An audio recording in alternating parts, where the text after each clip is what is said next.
दोस्तों, कर्नाटक चुनाव में चुनाव प्रचार को लेकर प्रमुख तौर पर जो दो चार बातें सामने आई है वे बड़ी दिलचस्प है। कांग्रेस के लिए बड़ी बात यह है कि लंबे अरसे के बाद कांग्रेस को किसी बड़े राज्य में जीत मिलने की उम्मीद जगी है। वैसे हिमाचल में कांग्रेस को जीत तो मिली, पर इस जीत ने क्या पिद्दी का शोरबा वाली कहावत को ही चरितार्थ किया। मतलब गुजरात जैसी जीत के लिए कांग्रेस तरसती ही रह गई। अब यदि जमीन पर जैसा माहौल दिखाई दिया उसके अनुरूप यदि कांग्रेस जीत जाती है और अपने दम पर अकेले ही सरकार बना लेती है तो यह तय हो जाएगा कि आगे कांग्रेस को आसमान में उड़ान भरने से शायद ही कोई रोक पाए। अब बीजेपी की बात करते हैं तो बीजेपी चुनाव प्रचार में आरंभ से ही कुछ हद तक नर्वस दिखाई दी। कर्नाटक में आरंभिक दौर में कांग्रेस के बयार चली, देखते ही देखते कांग्रेस ने इस बयार को आंधी में और बाद में इसे तूफान की शक्ल दे दी। मसलन बॉलिंग, बैटिंग और फील्डिंग तीनों बीजेपी के खिलाफ जाने के बाद नरेंद्र मोदी और अमित शाह मैदान में उतरे। दिल्ली विधानसभा चुनाव की तरह कई चुनावी रैलियां, रोड शो और चुनावी सभाएं की। उनमें मोदी ने हर बार की तरह बाउंसर और गूगली फेंकने में कोई कमी नहीं छोड़ी, पर लगा कि तब तक बहुत देर हो चुकी थी। और उनकी रैलियों और रोड शो से तो कमोबेश यही लगा कि मानो कर्नाटक की जनता ने इस बार बीजेपी और इसके नेताओं के झांसे में नहीं आने का पहले से ही मूड बना लिया था। हाँ, बाद में मोदी जी की सभाओं में अच्छी खासी भीड़ जुटी दिखाई दी, पर दोस्तों भीड़ के आधार पर हार जीत तय नहीं की जा सकती। आपको बता दें कि बीजेपी ने पश्चिम बंगाल विधानसभा चुनाव में नरेंद्र मोदी की सभाओं में विशाल भीड़ जुटाने में कोई कमी नहीं छोड़ी थी, पर नतीजा क्या निकला? बीजेपी के लिए तो सिफर जैसा ही रहा। जीत तो आखिरकार ममता बनर्जी की झोली में चली गई और बीजेपी मुंह ताकते रह गई। दोस्तों, यहाँ बीच में आपसे खास आग्रह है कि यदि आप इस चैनल पर नए हैं और आपने चैनल को अभी तक सब्सक्राइब नहीं किया है तो चैनल को जरूर सब्सक्राइब कर लें। दोस्तों, बीजेपी के लिए यह पहला चुनाव था जिसमें कांग्रेस के नेता राहुल गांधी, प्रियंका गांधी और कांग्रेस अध्यक्ष मल्लिकार्जुन खड़गे ने मोदी जी के बाउंसर व गूगली के संदर्भ में ईंट का जवाब पत्थर से दिया।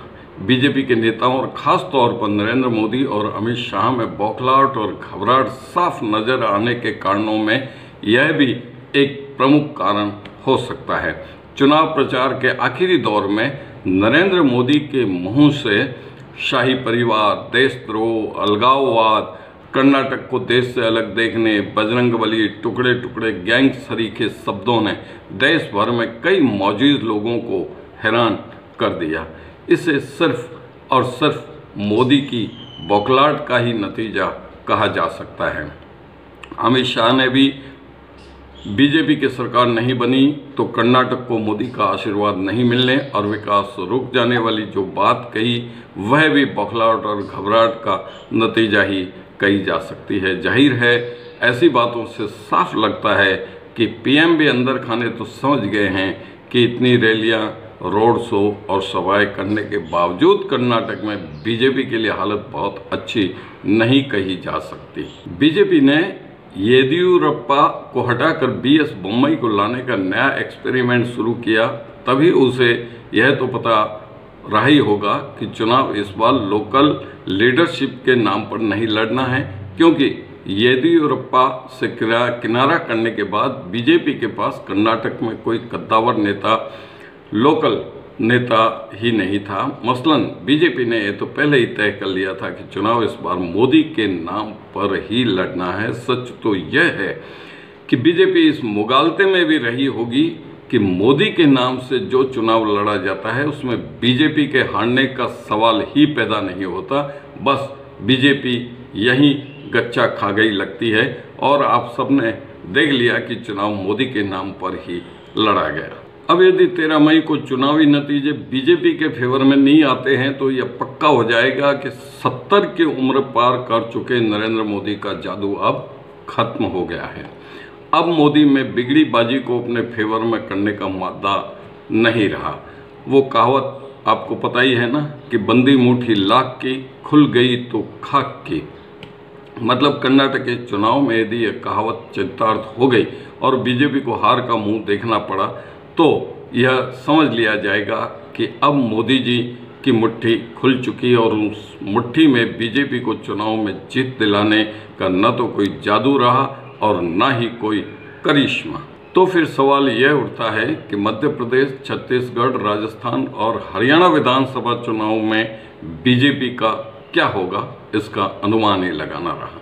और सबसे बड़ा सवाल यह है कि 2024 के चुनाव में मोदी जी के चुनाव जीतकर लगातार तीसरी बार पीएम की कुर्सी पर बैठने की महत्वाकांक्षा या फिर कहें कि सपने का क्या होगा, इसकी कल्पना ही करनी रही। दोस्तों, इस वीडियो में बस इतना ही। अगले वीडियो में फिर मिलेंगे। तब तक के लिए देवेंद्र रावल को दीजिए इजाज़त। धन्यवाद।